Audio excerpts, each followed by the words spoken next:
This is the talk of Music City Real Estate. Welcome back to another episode of the Talk of Music City Real Estate, where we educate and motivate all things real estate. My name is Monty Moore with Realty One Group Music City. Hey, and I'm Carey Ann with CMG Financial and my mortgage team. Every week we'll be posting a new episode chock full of Nashville real estate value. Yes, and you can follow along and subscribe at talkmusiccity.com. Got a question for us? Ask away at questions@talkmusiccity.com. We love all their questions, don't we? Carey Ann, good to see you back. So good to see you. And so look who's good in to the see house. Mr. Jason Hoover in the house. Woo, woo. And wow, have we got an awesome topic on today's get-together. You know, here's the deal, folks. For all your real estate professionals and many other professionals out there as well, when you meet somebody, you have somewhere in the neighborhood of 5 to 10 seconds to connect or not. Mm-hmm. They make a decision many times within 7 seconds whether or not they want to work with you or not. And we're going to get into that today with an expert on the topic, and I'm really looking forward to that. Before we do, let's talk about our sponsor. Yes, our amazing sponsor. We're grateful for them, Music City Removal.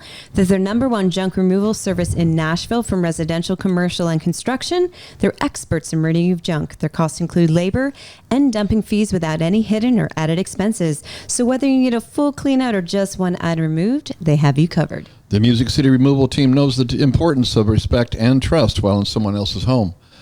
They all understand the inconvenience of junk left behind by previous homeowners and tenants and are determined to provide an affordable and customer-focused junk removal service that puts you first. For a free on-site estimate, just go to musiccityremoval.com. That's musiccityremoval.com. Yes, Music City Removal, because clutter ain't cute. Bam! But boy, this topic here it's very cute. You know, if you can get this topic down. I'm making a dance. If you can get this topic down, make a jingle out of it. So good. Well, I just we need to let you out, and they need to let you out in public more often. I really think that, you know. But seriously, I've known about this topic for years, and I think the one benefit I've had over the last 37 years in this industry is connecting with people on the way they want to be connected with. You know, it's not the golden rule, as we know. Golden rule says treat everybody like you want to be treated. Mm-hmm. The platinum rule is treat everybody like who? Like they want to be treated. Right, correct? For sure. You know, about a couple of years ago, there was a young lady, and we're sitting in this room right here, and I was interviewing her, making a decision whether or not she was going to come to work with us or not, because I'm the gatekeeper of the Realty One Group Music City, and sweetheart of a lady, just a sweetheart. She talked, and I'm. My wife accuses me of mumbling and talking too fast, but she made me sound like I was just a really old, slow talker. She talks so fast. I mean, just so fast. And I said deliberately, slower.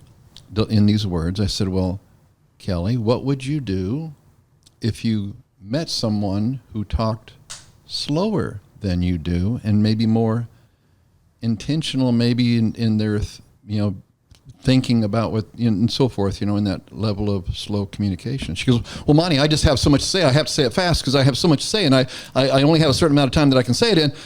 And I said, "I don't think you're getting what I'm putting down," and that's what this topic's about today, is connecting with people where they want to be connected, and we have a professional on the topic in our midst. Yes. So DISC, I love DISC. I've been using DISC for many years, even way before I was in coaching. Because I don't even remember, but I mean DISC goes back I don't know how long, decades after decades. And I'm only familiar with it probably about maybe 10 or 12 years ago. Really? And then I started implementing it in not even just in sales to sales, but for manager to employee. Now I don't hire anybody without a DISC test, because you can easily see exactly, what it's going to take to manage one individual. So. And two, a lot of marriage counseling or marriage classes use the DISC assessment as well, because it's your personality. Right. And you can't change it. I mean, you're who you are, right? Well, now you do have your natural and then you have your adaptive. Okay. Right. So, which we'll dive into here, but I love it.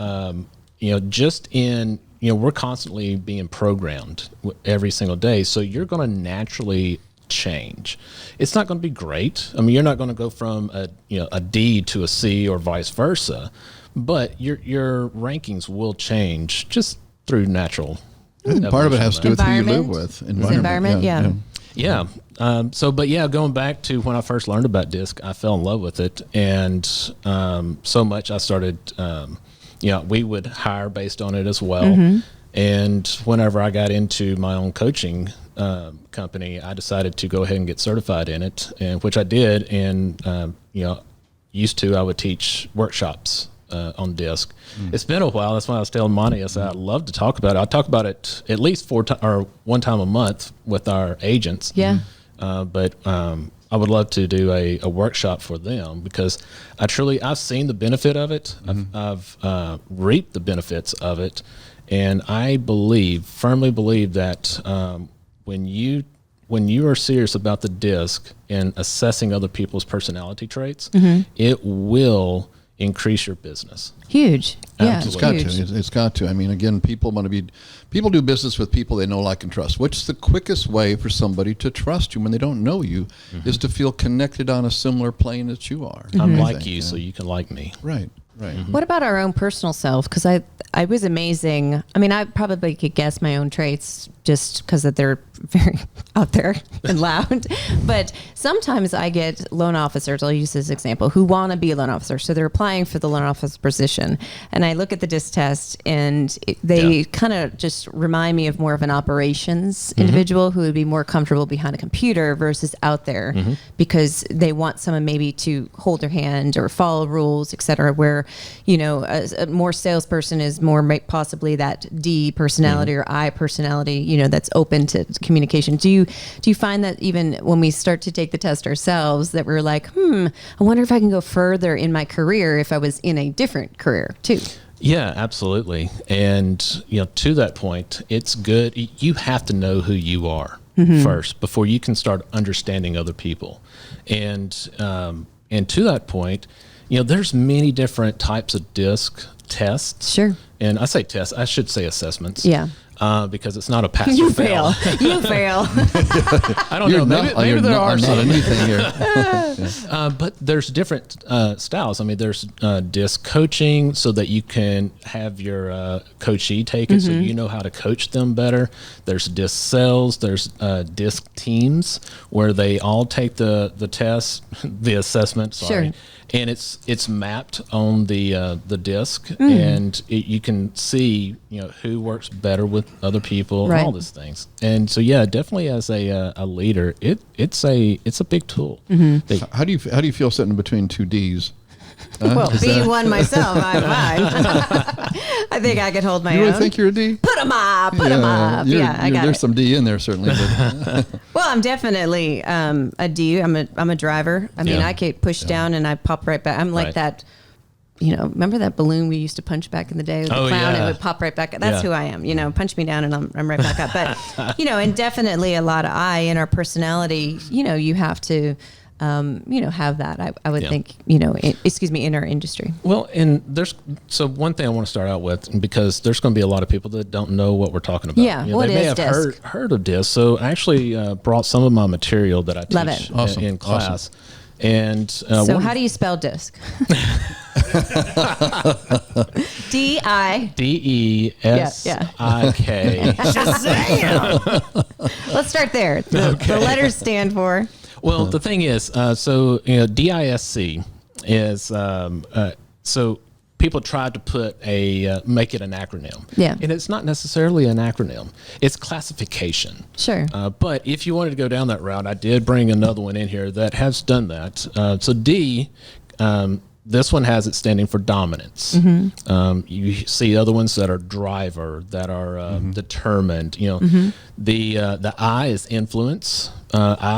People are more talkative, more expressive. Sure. And we'll dive into body language here in just a minute. The C is conscientious, where you just want to get along. Everybody just do the right thing. I don't want to push the button. I just want to clock in, get paid. Right. And live my life, right? More of a rule follower? Yeah. And I'm sorry, that was the S, the steadiness. The C is the very critical thinking. Okay. All right. That's the calculating person.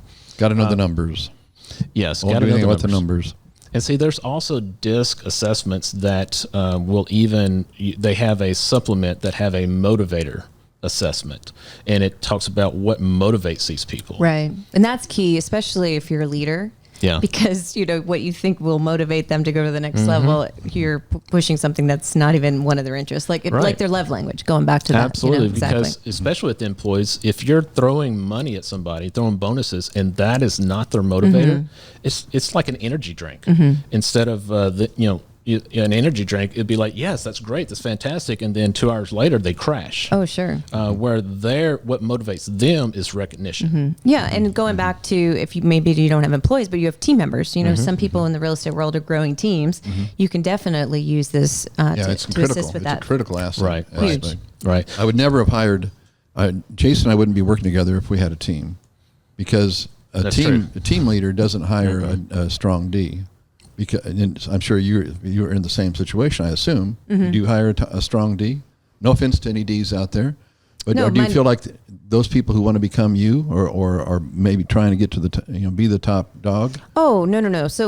So within my own my own team, no, I don't hire anybody who wants to be me. Right. I do hire people that fill the void that I'm not, which is the C and the S. Right. The following the rules and the organization piece. Right. Me too. I have a great right and left hand for that. Right. And that's why it's important you know yourself first. Correct. Absolutely. Before you hire, before you do any of this, you've got to know who you are. Right. And then yes, like Monty was saying, in a smaller environment, a smaller team, you definitely don't want that type of dynamic. Now, it can work because, even in marriage, it works. Look at Mindy and I. We're both Ds.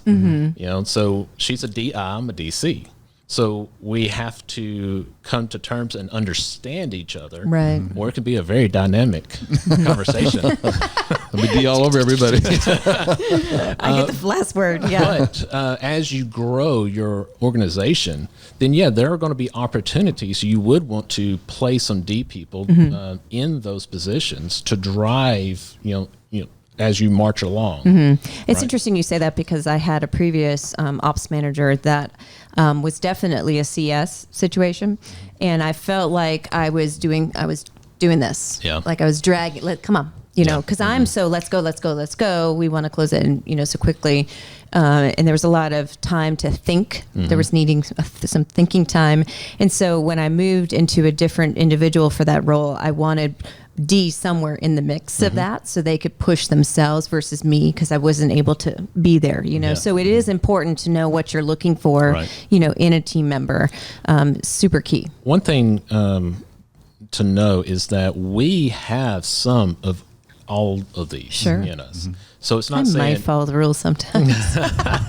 It's not just saying, oh, well, you're D, so meaning you're all D. It's really your ranking in that. And in a DISC assessment, you're really looking at your primary and secondary, which I'm a DC. So it's represented by a capital D, lowercase c. And it just so happens part of my motivator is my C, it's the data. I will drive and I push, and I'm a high D. I'm a very high D. And even if the data is inconclusive, then I'm going to make a decision and go. Right. Whereas some people, they get hung up on that. Right, and they go in circles. Right. Yep, and they don't make the decision. And again, that's why it's good to know who you are, so that you can fit the right people around the table. Love that. So kind of talking and moving the conversation to, okay, now I know who I am, and I call you, up for the opportunity for me to show them a house, pretending I'm the real estate agent. And I quickly have to figure out who you are. Yes. How do I figure out who you are in such a short window of opportunity? Well, right now, it would be good for you to have some type of a diagram in front of you. And let me just fast forward. Here's the great thing. Once you do this for a period of time, it becomes natural. And you start picking up on these cues. And it's not just verbal. It is a lot of nonverbal cues that are happening. Absolutely. Even just the slightest way they look, the slightest way they shift their bodies, you pick up on the tonality. All of this comes into play on kind of summing up who they are, so that you can communicate accordingly. But yes, like in your scenario, there's whenever you're calling somebody on the phone, if they are very, if they're talkative, then hey, this one's probably going to be an I, right? It's going to be maybe a high I. If they're very direct and you don't see a lot of change in their vocals or anything like that, they're probably going to be a D. Like, hey, just give it to me straight. I've got 5 minutes. That means you got 3 to go, and right. Get off the phone. Because my motto is I like to get in, get out, and get on. Right. He's talking my love language over there. That's what I'm too. Sometimes I miss the meat of the situation because I just want to get to the bottom line. Right. Just get to the point here, and then I'll miss a lot of the adventure getting there, and it doesn't mean as much. So sometimes I have to hold myself back from that natural tendency. I want to get to the bottom line. Yeah, and a lot of times, people like us, we have to, either somebody tells us or we have to figure it out ourselves that we're not slowing down and smelling the roses, and that's life. And a lot of times you miss life because of it. That's one of the every one of these has a double-edged sword. Okay, but like in your, if they start out talking about the price per square foot, the market trajectory, data questions early on, then you're going to think C. Okay, this person likes numbers. All of that. Yep. And so whenever you meet with one of those people, then come prepared accordingly. If you go to a listing presentation and they are an I personality and you start bringing out all this data, they may be impressed, but they're going to completely lose you. Yeah. And you're going to be talking a different language. And vice versa. I tell you what, you want to aggravate a D or a C person, keep talking in circles. You talk in circles. It drives me bonkers. Oh my goodness. Yes. Whereas another I personality, they think they had the greatest conversation ever. Right. And they just, I'm just being busy. Yeah. It's like, how did you talk on the phone 4 hours? What did you talk about? And it's maybe 1 or 2 things. Right. Like come, really? Okay. But it is important to know. So as much as I love talking, but I like to get to the point, right? I love having a party, but let's make sure it's, put together properly and we're having a good time. So it's important to know that you need to talk about the blue sky and the fluffy cat and, those little extra things, especially if that customer is needing that information, right? Yep. So when I was doing some coaching with loan officers, we talked about kind of the chameleon of sales, right? That advertisement for the paint where the lizard there, changes the colors, with the similar, right? So we kind of have to be who we are, but we also have to kind of move, with the flow. And that's the adaptive piece. So one thing that's interesting on the adaptive is so we have our natural. That's what we are every single day. When you take an assessment, it's a full-fledged assessment. There's many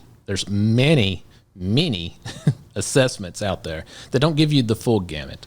So in a full assessment, it will really detail out your natural and your adaptive personality. And here's one thing that I found interesting was that your adaptive, you're putting out a lot more energy. You are expending all of this energy, and if you continue at that rate, it will affect your health. So if you're not a natural I personality that just likes to go out and talk and meet and mingle and network and all of that, that's what they'll call, you'll be burning out because eventually you just can't keep up with it because we're just not built that way, or that person.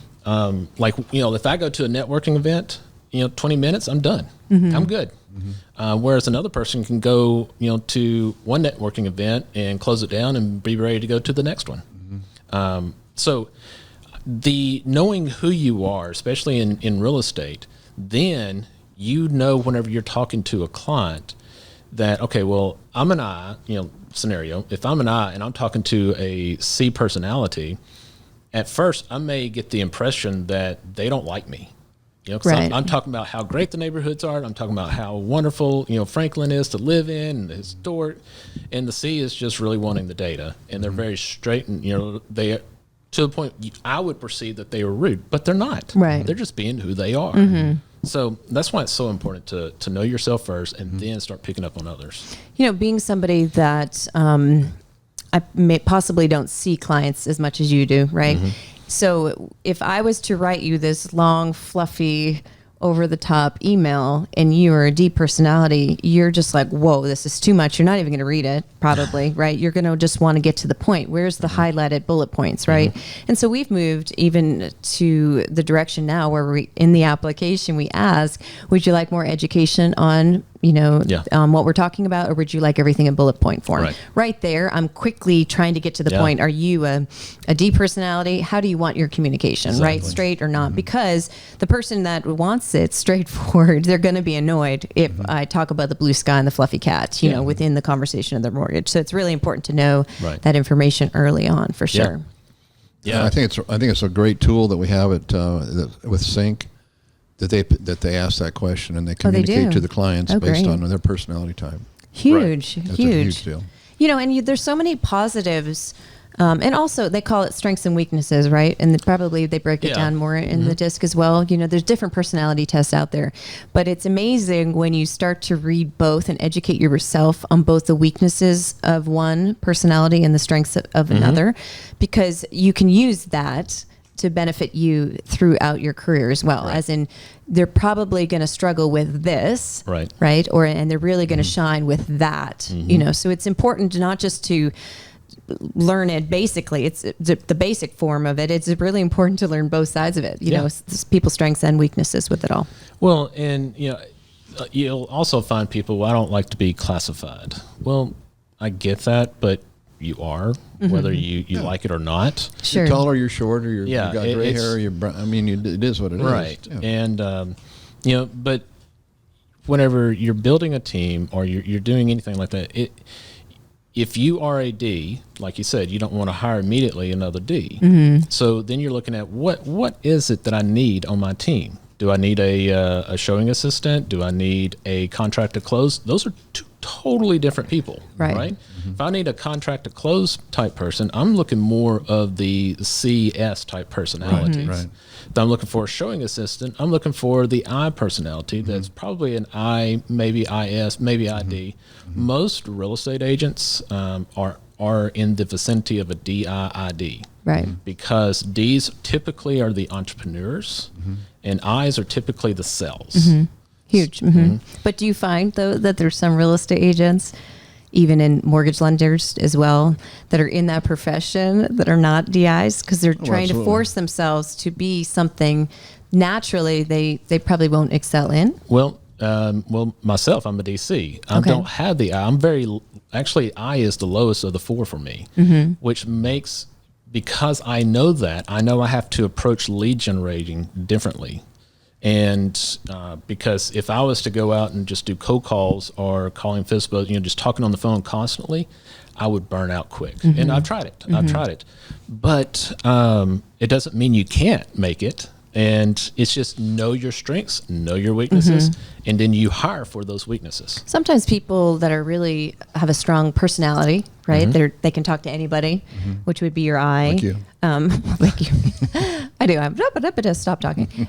But they don't possibly have the D, right? Maybe they're an I, C, or an IS, right? So their personality, from the look of it, they would be great in sales, but nothing is driving them to go out and do another, right? So self-motivating. Right. There's no, right. Exactly. So when things get tough, they look at their checklist, and I did what you told me to do, but it didn't work. So I'm still stuck in my box, right? Nothing's pushing them. So can you express or explain a little bit more of folks that may be less in the D in sales? Sure. And I'm a checklist person too. So that in itself can be a motivator.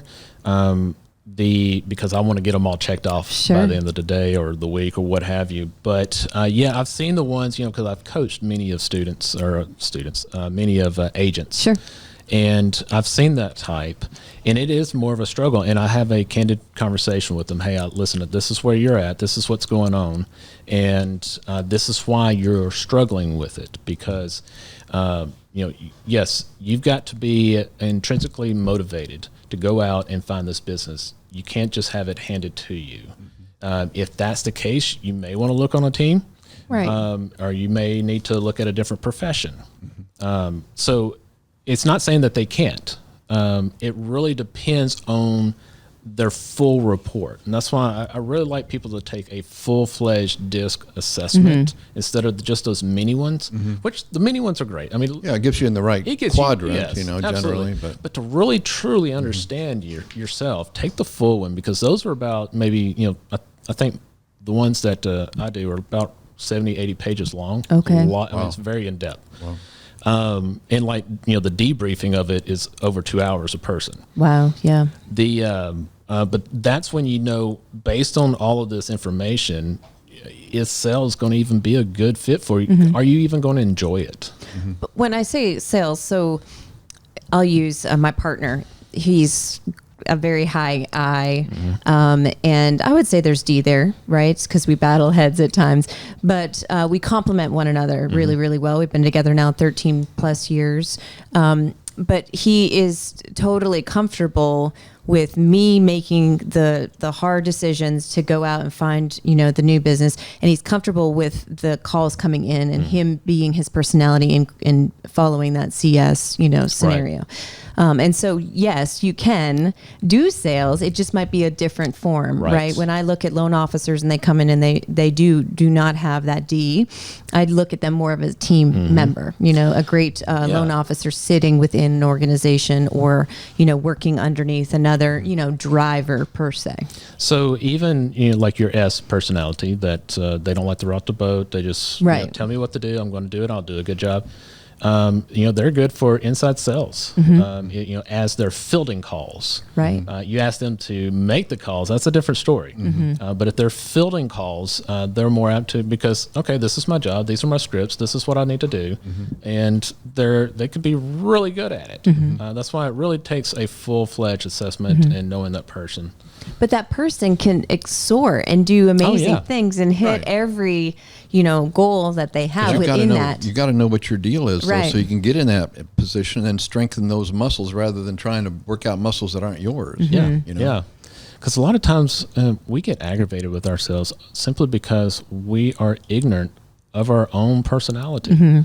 And we don't, the way we perceive ourselves is going to be different way other people perceive us. And so it's really interesting. I mean, it's kind of like the science of your success is built into this thing.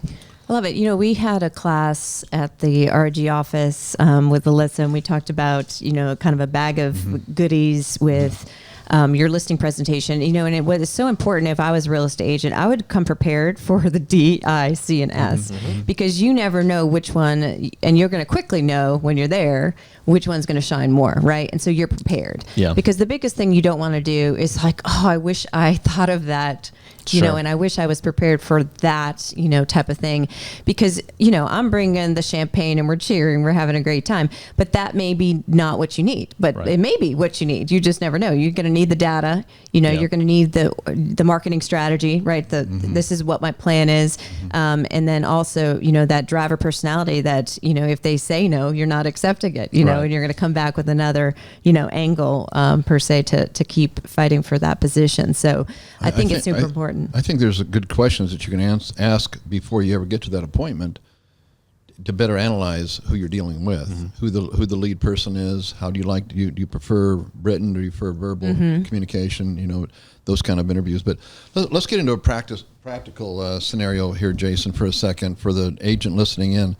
Let's say we're doing an open house right now, and let's talk about some tells when people walk in the door. Okay, let's say I'm walking in the door. I don't look directly at you. I won't make eye contact, and I avoided you.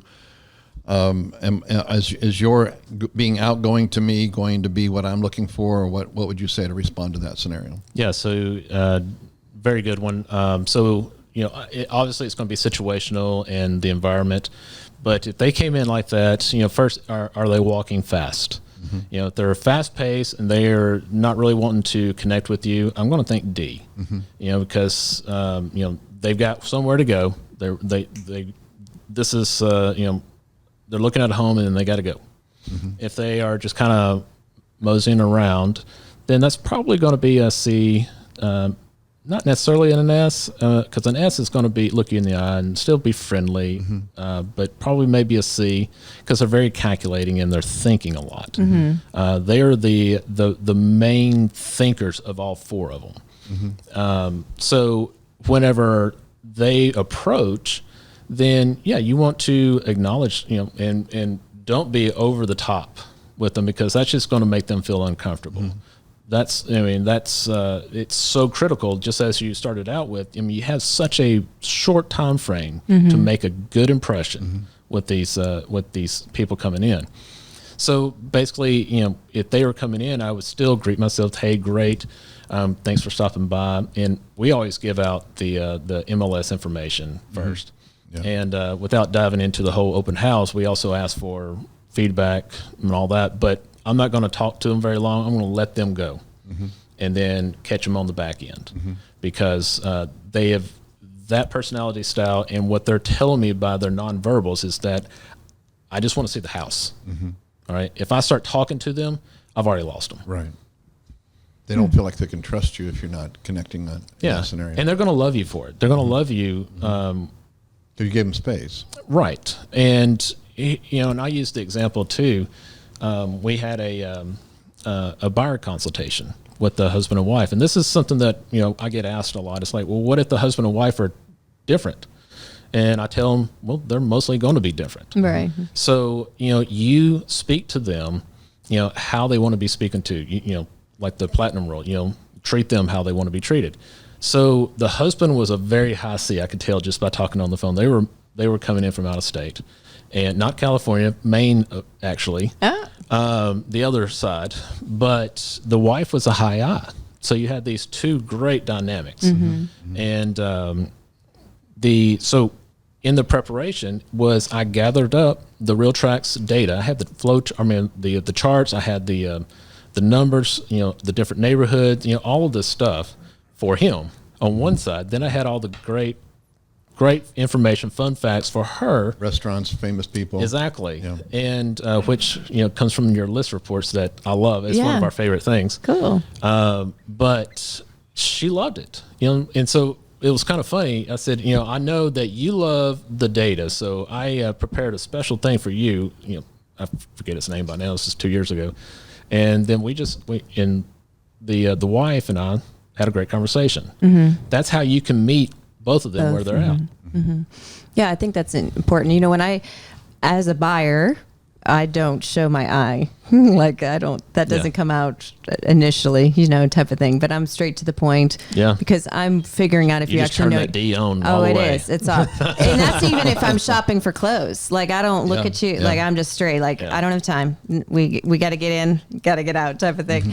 But I think it really I don't know. When we're in sales, I think we test other salespeople too. I'm quickly figuring out if they're going to know how to handle me in this situation, But it trains us to be better, I think, and to see how other people respond. Because you can pick up ideas and strategies from other people in different industries. They don't have to be, in real estate either. Anybody in sales in general that you can say, what, that was a great idea. I can use that in my everyday. And I brought this one thing because I like to start out with this. DISC is not just sales, and it's not just marriage either. But there's so many different situations that you can plug it into. And like here, it's hiring selection. We talked about that. Communication management. How your team communicates with each other. If you ever have strife within your team, it comes down to communication a lot of times and how each one expects to be communicated with. Well, talking about that though, if you're a D and you slip up, you're quick to just answer with a one word. Right. Or straight to the point. And then if you're not a recipient of that, if you're not a D, you're like, how rude. Yeah. You're rude. I don't like you. Type of thing. We know a gentleman who likes to use a lot of exclamation marks in his communication. Oh my goodness. Right. And so I know that is because he's so excited. He is a definite capital I, total. Where when initially I forgot to warn Monty, he's like, this dude is yelling at me, like, and he took it the opposite way. You know what I'm saying? So right. communication and understanding is It's so absolutely key. Yeah, because a D doesn't have time to do more than one explanation. Right? This guy's got like 10. Right. And so now, because he helps me out, I have to communicate and give the warning. Hey, let you know if there's going to be exclamation points. This means he's Yeah, but you didn't happy. say 10 behind every sentence, I mean, geez Louise. I think I know who you're talking It about. wore me out. I mean, I said, what the heck's Well, going on here? you look at famous That leaders. person's not on my team, so don't worry about that person ever sending you any of that. But even sometimes I'll see texting is key right now in our industry. More people want more text messages. Well, you're used to one wording. That's a text. And in sales, it still sometimes comes across rude. Like Right. you have to make sure there's a beginning, middle, and end. So I do stress in my coaching, at least get to the point, but at least have hello and the middle and something at the end, because you can come across rude without even realizing it. Yeah. Even like Steve Jobs, he's very well known of being a very pointed person, right? And he was. Do I look like him today? Yeah, you do. I you do. do. I'm working him today. Yeah, there's a lot of different examples, but this one was this person sent him this long email, and apparently it had gone back and forth. I don't know the full story anymore. I used to, but and wrote out this whole thing about how they were not doing what was right or whatever it was, and Steve just simply replied, "I disagree." Done. And he's like, why am I going to even argue? And that was kind of where I got the whole basis. I'm not going to keep arguing with people. It's pointless. When that happens, just move on. And sometimes you have to do that for sure. Yeah. So Jason, we only have a few more minutes here. Can you give us? Would you mind going through this quadrant for you? Because understanding yourself is where it starts. I 1,000% believe and agree with.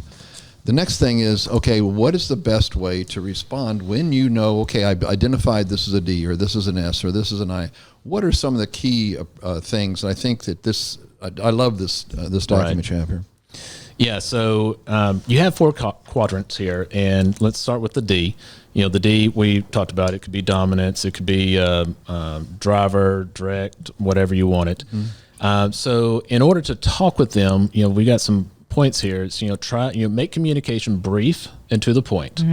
Respect their need for autonomy and be clear about rules and expectations. Let them initiate. Show your competence, stick to the topic, show independence, and eliminate time wasters. Time is very important to a D. Right. And they have a lot on their plate, and they're just, hey, if you're wasting my time, you don't value my time. Right. Okay. And it's almost scary when when it reads your mail to you like this, right now. I mean, if there's anything kind of gets tired of me saying is, look, I got to redeem the time. Okay. I can't, if I'm doing this, I can do this at the same time. I got to redeem the time, but anyhow, I'm sorry for interrupting.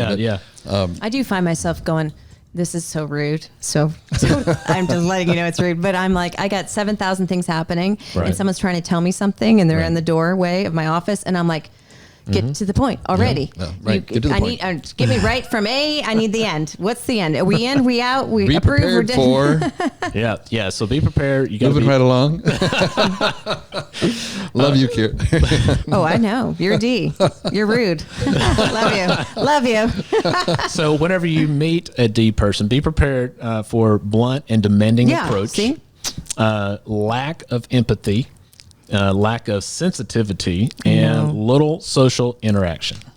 So that's what you should expect from a D personality. All right, so let's move over to the I personality. So the Tigger.